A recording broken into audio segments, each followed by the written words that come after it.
हर अच्छी चीज़ का अंत कभी ना कभी ज़रूर आता है, लेकिन कई घटनाएं आपका अंत समय आने से पहले भी ला सकती हैं। डर डायरी के पन्ने से आपके लिए दो और दिल दहला देने वाली कहानियाँ। अगर आपके पास भी कोई डरावनी या भूत प्रेतों की कहानियाँ हैं तो डिस्क्रिप्शन में दिए लिंक के द्वारा हमें भेजें। और अगर हर हफ्ते आपको नई डरावनी कहानियाँ सुननी है तो हमारे चैनल को सब्सक्राइब करें और बेल आइकन ज़रूर दबाएं। इस कहानी के आखिर तक बने रहें। पिछली वीडियो से चुने हमारे टॉप 3 कमेंट्स को सुनने के लिए। आइए आज की 2 कहानियाँ शुरू करें।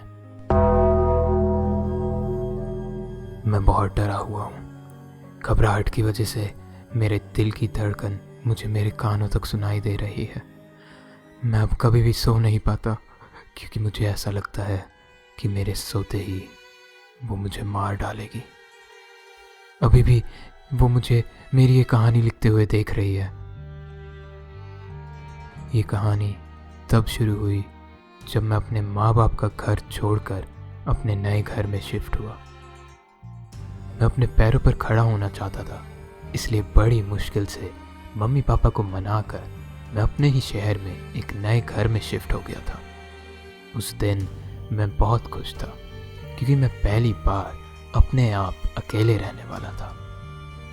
अब उस दिन को दोबारा याद करने पर लगता है कि शायद वो ही मेरी ज़िंदगी का आखिरी खुशी का दिन था। मैंने बहुत ढूंढने के बाद सबसे सस्ता मिलने वाला घर रेंट पर लिया था। इतना अच्छा घर इतने सस्ते में मिल रहा था, ये देखकर मुझे शुरुआत से ही लग रहा था कि यहाँ कुछ तो गड़बड़ होगी। लेकिन ये शायद मेरी ही लापरवाही थी कि इस बात की बिना परवाह करे मैंने ये घर ले लिया। शिफ्ट होने के तुरंत बाद ही मुझे अपनी आंखों के कोनों में कभी कभार कुछ हिलता हुआ दिखाई देता था, लेकिन मेरी दूसरी तरफ घूमते ही मुझे ऐसा लगता था कि कोई जल्दी से मुझसे छुप रहा हो। शिफ्ट होने के कुछ 1 हफ्ते बाद मैं रात को टीवी देख रहा था।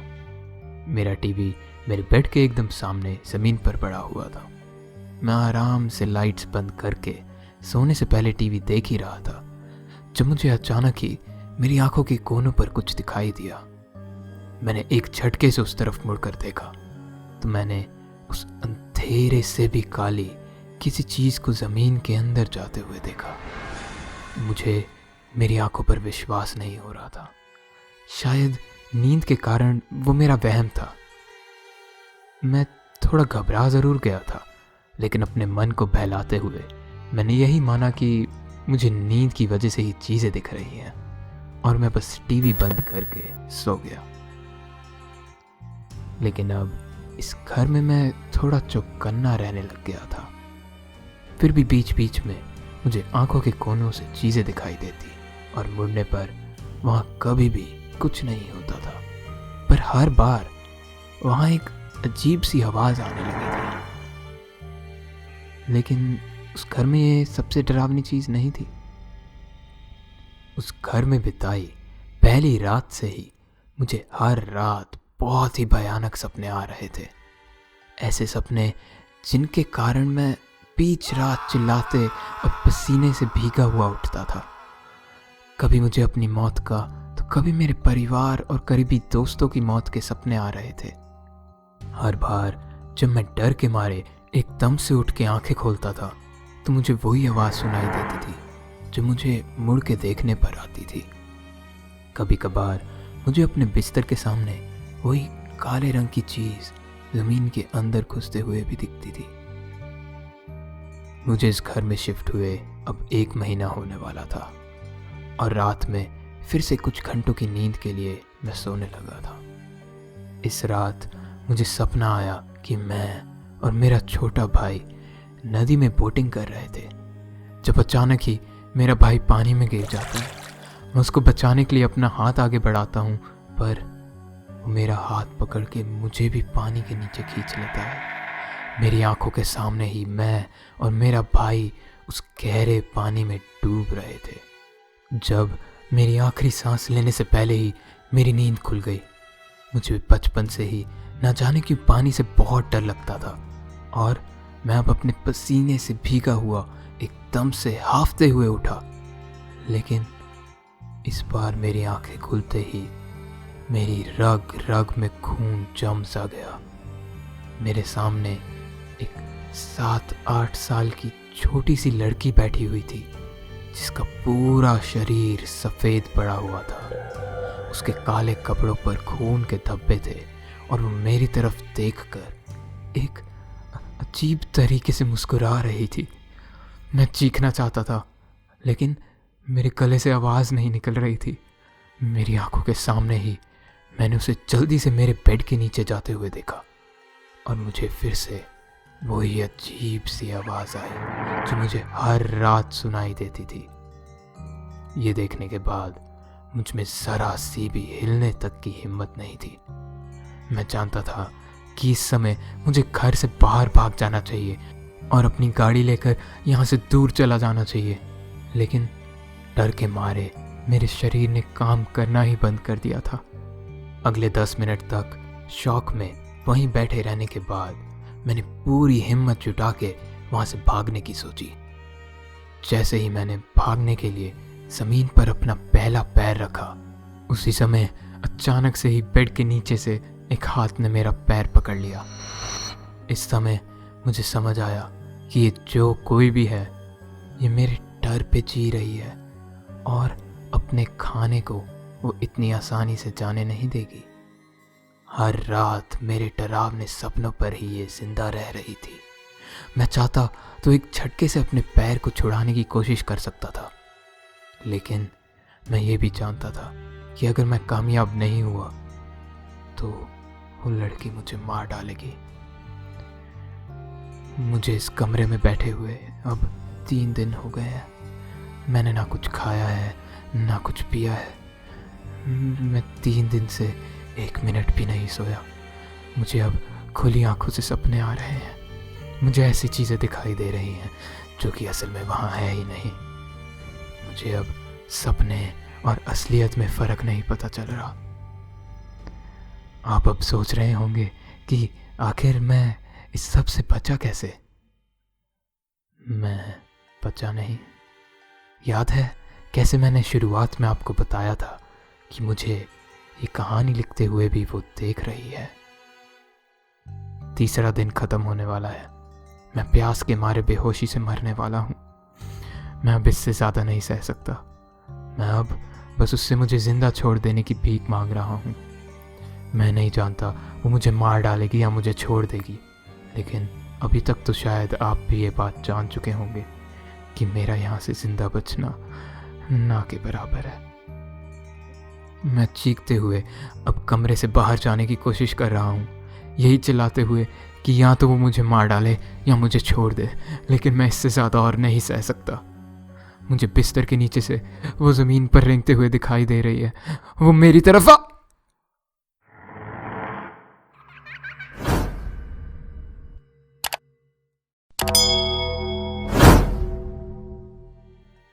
मैं अपनी पत्नी से बेइंतहा मोहब्बत करता हूँ और मैं उसके लिए कुछ भी कर सकता हूँ। हम दोनों पहली बार कॉलेज में मिले थे। हम दोनों ही एक्टिंग स्कूल में थे और पहली बार हम दोनों एक प्ले की रिहर्सल करते वक्त मिले थे। उसको पहली बार देखते ही मुझे वो पसंद आ गई थी। हमारा प्ले में एक सीन साथ था जिसकी पहली रिहर्सल के दौरान मैं उसको देखते रह गया था और अपनी सारी लाइंस भी भूल गया था। शायद ये देखकर उसको भी समझ आ गया था कि मैं उसको पसंद करता हूँ। रिहर्सल के बाद उसके पास जाके मैंने उसको अपना नाम बताया, हैरी, और उसने मुझे अपना नाम बताया, मानवी। उस दिन के बाद से हमारी बातें होना शुरू हो गई थी और हम दोनों एक दूसरे के साथ कभी कॉलेज के बाद मिलते और कभी कभार तो कॉलेज बंक करके घूमने चले जाते थे। ठीक 1 महीने बाद मैंने उससे मेरी गर्लफ्रेंड बनने के लिए प्रपोज किया और अब हम रिलेशनशिप में आ गए थे। हमारा रिलेशनशिप भी हर रिलेशन की तरह ही था।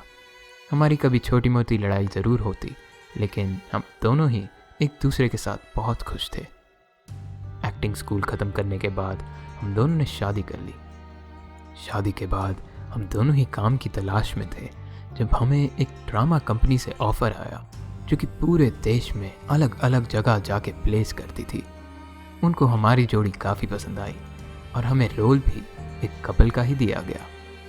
इस काम से हमें पैसे तो मिल ही रहे थे, पर साथ ही साथ पूरा इंडिया घूमने का भी मौका मिल गया था। असल कहानी अब यहाँ से शुरू होती है। हम दोनों इंदौर में अपनी ड्रामा कंपनी के साथ प्ले करने आए थे। हमने एक बहुत ही बेहतरीन परफॉर्मेंस ख़त्म करी और अब हम कॉस्ट्यूम वगैरह बदलने के बाद पार्किंग लॉट में खड़ी हमारी गाड़ी की तरफ जा रहे थे। ये पार्किंग लॉट बिल्कुल सुनसान सा था। यहाँ जितनी भी थोड़ी बहुत रोशनी आ रही थी वो पूर्णिमा के चांद से आ रही थी, जब अचानक ही हम दोनों को हमारे पीछे से एक आदमी की आवाज़ आई। आपकी एक्टिंग मुझे बहुत पसंद आई। इस आदमी की आवाज़ और बोलने का तरीका काफ़ी अजीब सा था। मानवी ने फिर भी उसको प्यार से थैंक यू बोला, पर इस पूरे दौरान मानवी ने ज़ोर से मेरा हाथ पकड़ा हुआ था, जिससे मुझे समझ आ रहा था कि उसे उस आदमी से डर लग रहा था। लेकिन मानवी बहुत ही अच्छी एक्ट्रेस तो है, उसने अपने डर को अपने चेहरे पर दिखाई नहीं देने दिया। तभी उस आदमी ने दोबारा बोला, मैं आप दोनों को काफी समय से देख रहा हूं। इतना बोलते ही उसने एक कदम हमारी तरफ बढ़ाया। उसकी शक्ल मुझे साफ साफ दिखाई दे रही थी। उसकी आंखें नीली रंग की थी। वैसे तो उसने अभी तक कुछ किया नहीं था, पर मुझे यहाँ कुछ गड़बड़ सी लग रही थी। मैं आप दोनों का काफी बड़ा फैन हूँ। आप दोनों की जोड़ी कितनी अच्छी है, एक दूसरे से बहुत प्यार करते होंगे। मानवी की तरफ देखकर एक दूसरे को एक प्यार भरी मुस्कान देते हुए मैंने कहा, हाँ, बेइंतहा। इतना सुनकर उस आदमी ने मेरे कंधे पर हाथ रखा, आसमान की तरफ देखा और फिर दोबारा मेरी आंखों में आंखें डालकर बोला, प्यार एक तोहफा है, इसको संभाल कर रखना। अगर इसका ध्यान नहीं रखा तो तुम इसे हमेशा के लिए खो दोगे। मेरा उससे ऐसी अजीब सी बातें करने का कारण पूछने से पहले ही वो चुपचाप पीछे मुड़कर चल पड़ा। मैंने पीछे से ही थोड़ा चिल्लाते हुए उससे पूछा कि तुम हो कौन? उसने अपना सिर थोड़ा सा घुमा के बोला, तुम्हारा सबसे बड़ा फैन। और इतना कहते ही वो रात की अंधेरी परछाइयों में घुल सा गया। हम दोनों को ये बात काफी अजीब लगी, लेकिन उस आदमी को कोई बेघर पागल आदमी समझते हुए हमने इस चीज पर ज्यादा ध्यान नहीं दिया। उसी रात घर पहुंचकर हम दोनों सोफे पर बैठे हुए टीवी देखते हुए खाना खा रहे थे, जब अचानक ही दरवाजे पर हमें खटखटाने की आवाज़ सुनाई दी। ये चीज़ बहुत अजीब थी, क्योंकि हमने किसी को भी इंदौर में हमारे होटल का पता नहीं दिया था। खटखटाने की आवाज़ सुनकर मानवी खड़े होकर दरवाजे की तरफ जाने लगी, जब मैंने उसको कहा कि रुको, मैं जाकर देखता हूँ। लेकिन मेरा खाना अभी ख़त्म नहीं हुआ था और मानवी का खाना ख़त्म हो चुका था, तो उसने कहा कि तुम खाओ, मैं देख लेती हूँ, और वो दरवाजे की तरफ निकल पड़ी। मैं उसी की तरफ देख रहा था जब मानवी ने की होल से बाहर देखा और दरवाज़ा खोलकर एक कदम पीछे लेते हुए उसने जो कोई भी था उसे हमारे होटल के अंदर बुला लिया। मैंने पार्किंग लॉट में मिले उस अजीब से आदमी को हमारे होटल के अंदर आते हुए देखा। उसको देखते ही मैं खड़ा हुआ और धीरे से दरवाजे की तरफ जाने लगा, लेकिन मेरे वहां पहुंचने से पहले ही उसने मानवी की गर्दन पर हाथ रखा और उसकी गर्दन अपने हाथ से दबाने लगा। मानवी एकदम से जोर से चीखी और मैं भाग के दरवाजे तक गया, और जैसे ही मैं वहां पहुंचा मैंने उस आदमी के मुंह पर जोर से मुक्का मारा और उसको धक्का देकर अपने घर से बाहर फेंक दिया। मैंने जल्दी से दरवाज़ा बंद किया और पीछे देखा तो मानवी ज़मीन पर बेहोश पड़ी थी। मैंने मानवी को हिलाया, उसका नाम ज़ोर ज़ोर से चिल्लाकर उसको उठाने की कोशिश करी, यहाँ तक कि मैंने उस पर पानी भी फेंका, लेकिन वो उठने का नाम ही नहीं ले रही थी। तभी अचानक से पूरे घर की सारी लाइट्स एकदम से बंद हो गई। खिड़की से आती चांद की रोशनी भी एकदम से कम हो गई और खिड़की के बाहर मुझे एक आदमी की परछाई दिखाई दी। मैंने 1 सेकंड के लिए मानवी की तरफ देखा और वापस उस खिड़की की तरफ देखने पर वो आदमी वहां से जा चुका था। पूरा इंडिया घूमने और अलग अलग नई जगह घूमने के कारण मैं हमारी सुरक्षा के लिए अपने साथ एक गन जरूर रखता था। मानवी को सिर्फ 1 मिनट के लिए ज़मीन पर अकेला छोड़कर मैं गन लेने के लिए अपने बेडरूम की तरफ भागा। मैं जैसे ही मानवी की तरफ वापस आया, मैंने देखा कि वो आदमी एक बार फिर हमारे घर के अंदर था और उसने मानवी का सर अपने हाथ में पकड़ा हुआ था। मैं उसी समय चिल्लाया और बोला कि उसको छोड़, और चिल्लाते चिल्लाते ही मैं उसके सर पर अपना निशाना बना लिया था।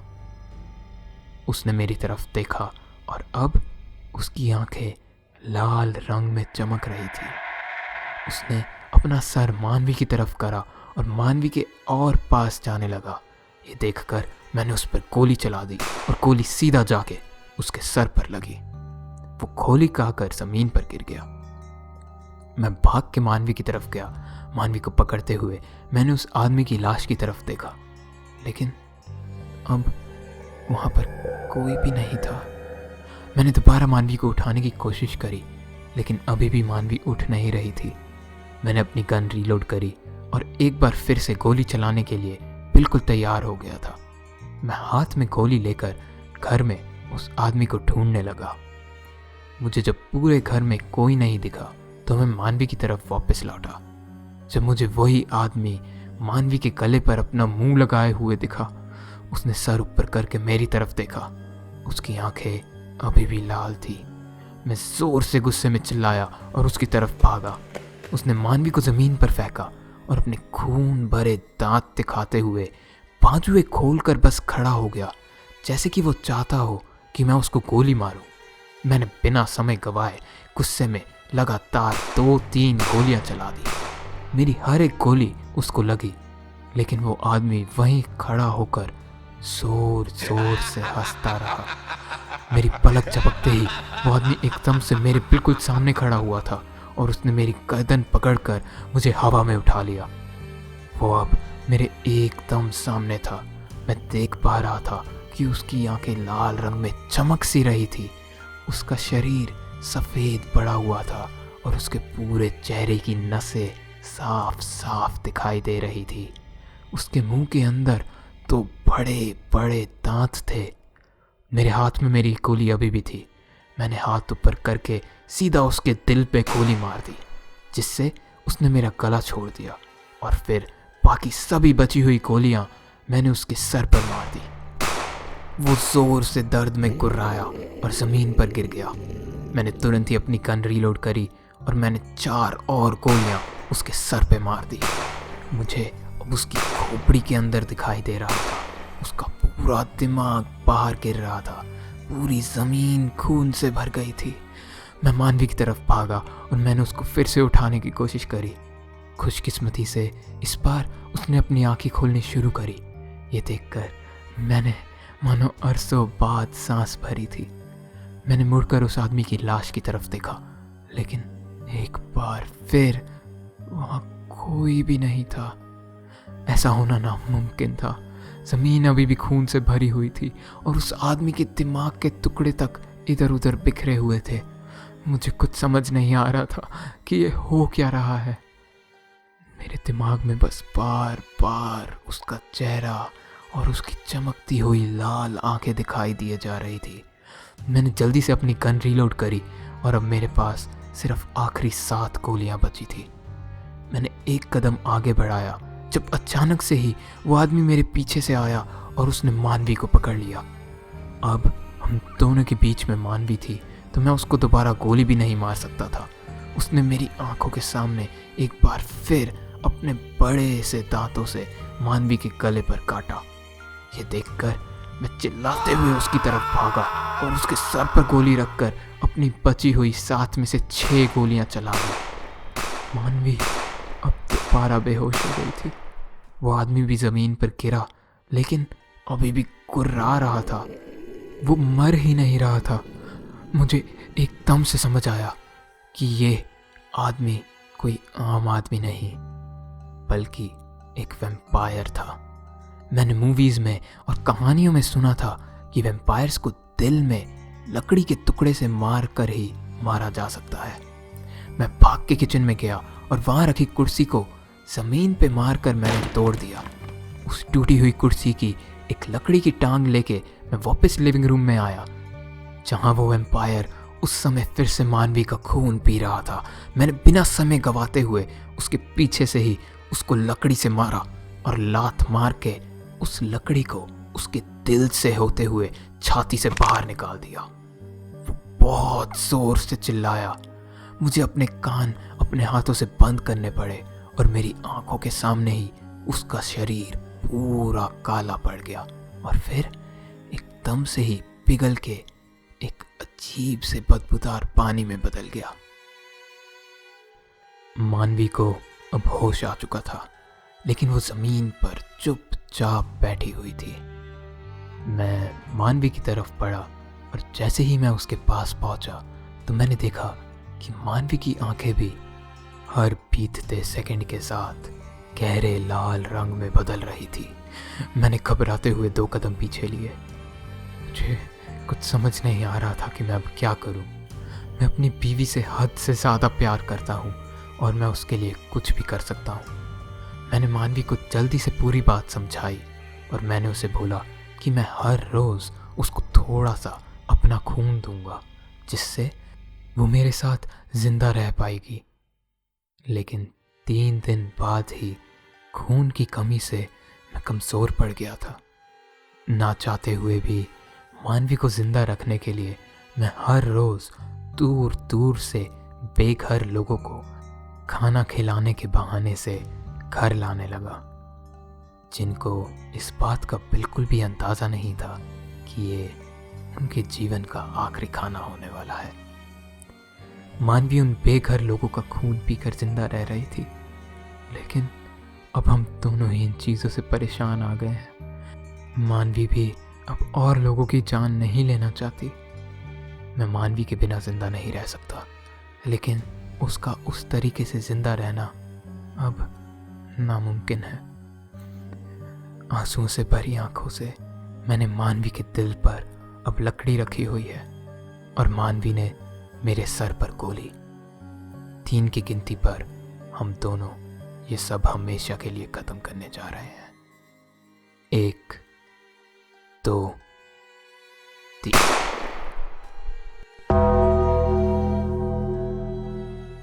उम्मीद है आपको डर डायरी की आज की ये 2 कहानियाँ पसंद आई होंगी। अगर आपको ये कहानी अच्छी लगी तो हमें कमेंट्स में ज़रूर बताएं और अपने दोस्त को भी ज़रूर सुनाएं। वीडियो ख़त्म करने से पहले आइए पिछली वीडियो के टॉप 3 कमेंट्स देखें। रॉक्स गेमर कहते हैं कि फ्रॉम हॉन्टिंग ट्यूब अब से तुम्हारा भी सपोर्ट करेंगे, जिस पर मैं उन सभी लोगों को वेलकम करना चाहूँगा जो कि हॉन्टिंग ट्यूब से हमारे चैनल पर आए हैं। उम्मीद है आपको हमारा कंटेंट भी पसंद आ रहा होगा। सस्पेंस फ्रीक्स ने कहा है कि awesome story telling, glad found your channel, जिस पे मैं कहना चाहूँगा कि मुझे भी बहुत खुशी हुई आपका चैनल ढूंढ के। आपकी एनिमेशंस भी मुझे काफ़ी अच्छी लगी। और आखिर में विनोद कुमार ने कहा है कि me and my sister love your video, जिसमें मैं आपको शुक्रिया कहना चाहूँगा। अगर आप लोगों को भी वीडियो पसंद आती है तो इन्हें औरों के साथ ज़रूर शेयर करें।